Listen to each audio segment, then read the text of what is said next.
Joining us now is former Liberal Justice Minister Irwin Cotler. He's the founder and chair of the Raoul Wallenberg Center for Human Rights. Mr. Cotler, good to see you. I certainly wish it were under different circumstances. Thanks for making the time. Good speaking with you. I wanted to start off because if I remember correctly, you were in Israel on October the 7th. And I'm wondering today what reflecting on that day is like. What are you reflecting on? Well, that day has indelibly impacted itself on my memory and indeed on my psyche. It's been described as the worst day in Jewish history since the Holocaust, of horrors too terrible to be believed, but not too terrible to have happened, of unspeakable mass atrocities, of mass murder and rape and pillage, and mutilation and maiming, beheading and burning, the taking of over 250 hostages. And I recall that morning of October 7th, we were in Jerusalem to celebrate my son's marriage. But instead of ending up in the synagogue that morning, it was the last day of Sukkot, a holiday in which we celebrate our common humanity. But instead of ending up in the synagogue, the air raid sirens started to go off. It foreshadowed the raining down of hundreds of rockets and missiles, and we found ourselves instead of in a synagogue in a bomb shelter. While we huddled in that bomb shelter, we were there for hours. At one point, my granddaughter was with us, turned to me, she had a tablet with her, and she said, "Grandfather, are we going to live?" Words that I've never forgotten. And we did our best to comfort her at the time. We were only an hour away from where these mass atrocities were being perpetrated, but Hamas was uploading them and celebrating these mass atrocities. And so what troubles me, a year later, is that these mass atrocities were not only perpetrated by a prohibited terrorist organization in Canada, Hamas, but by an anti-Semitic genocidal terrorist militia, not because I say so, but because they have so proclaimed in their founding charter since 1988. And since, one would have thought, therefore, that this would have brought about this horrific mass atrocities, a mitigation of anti-Semitism, would have brought about a combating of anti-Semitism.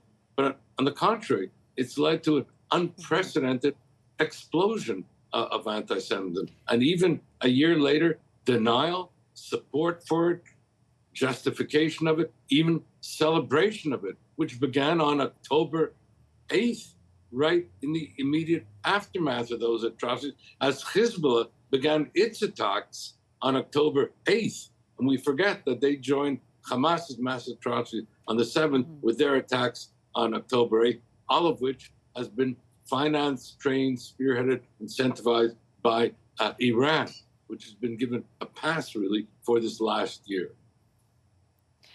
I wanted to ask you, you brought up sort of the rise in anti-Semitism ever since then. And as someone who spent decades of their life and of your career essentially crusading against that, what it has felt like to witness that part of the last year unfold. Well, the embers of anti-Semitism were already burning in years before. I was then special envoy for combating anti-Semitism. So I was seeing these embers burning. But what troubled me was, as I said, this unprecedented explosion. And what troubles me so much a year later is that anti-Semitism is not just threatening to Jews, which it is, but it is, as history has shown, it's toxic to democracies. It constitutes an assault on our fundamental freedoms, on our common humanity, as my colleague Ahmed Shahid has put. It's the canary in the mine shaft of global evil, as we've learned only too painfully and too well. While it begins with Jews, it doesn't end with Jews. So what we need really is a common commitment, a governmental commitment, a whole of society commitment to combating that anti-Semitism and in protecting thereby our democracies and our common humanity. Do you think that there is the political will in order to do what you just laid out? And I ask as someone in not just your capacity as a human rights advocate, but your capacity as someone who has sat around that cabinet table. What do you make of the federal government's response? And do you think there could be more they could be doing to address what you have just laid out?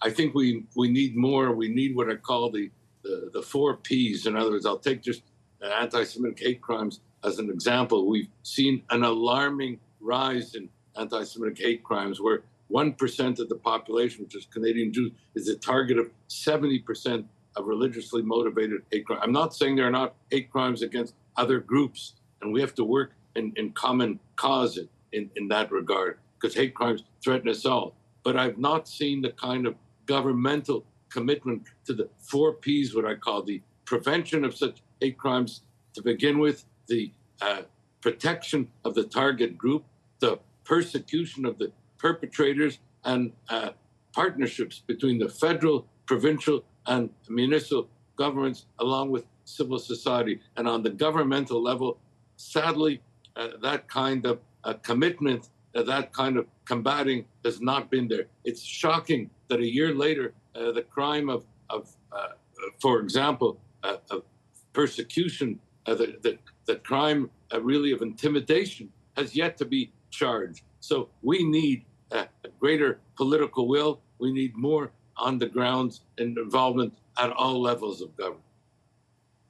Can I ask you sort of almost an existential question? I think that a lot of people will understand what you just laid out and be horrified at the displays of anti-Semitism, but also have some concerns and worry about the scale of Israel's response in some instances. Is it possible to hold both of those at the same time, particularly if you're in government? Can you act more decisively on the rise in anti-Semitism while at the same time permit the space for people to criticize and have free speech as a central part of our society?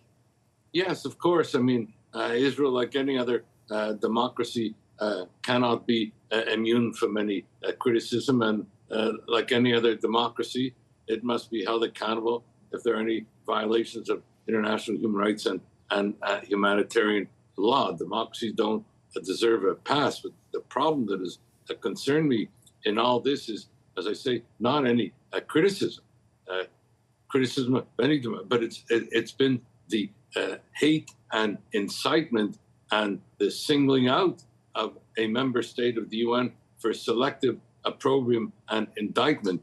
Those are the things that I found disconcerting. Not, as I say, critiques, but in fact, the manner in which it has devolved into incitement to hate and even, calls for genocide, which continue with impunity. And that's the kind of thing that I find so shocking. Under the Genocide Convention, state parties like Canada are responsible for both the prevention and the punishment of genocide. We've had since 1988, whether it be Hamas or Iran, the ongoing incitement to hate and genocide, which is a standalone crime under the Genocide Convention. And yet there's been no accountability. It's been given a pass. The supreme leader of Iran, Khamenei, has yet to be sanctioned, and so on. So I think what we have to do is combat the indifference and inaction at the same time as we hold all those accountable for any violations of human rights and humanitarian law. Mr. Cotler, thank you so much for your insights this evening. I appreciate it very much. Good speaking with you.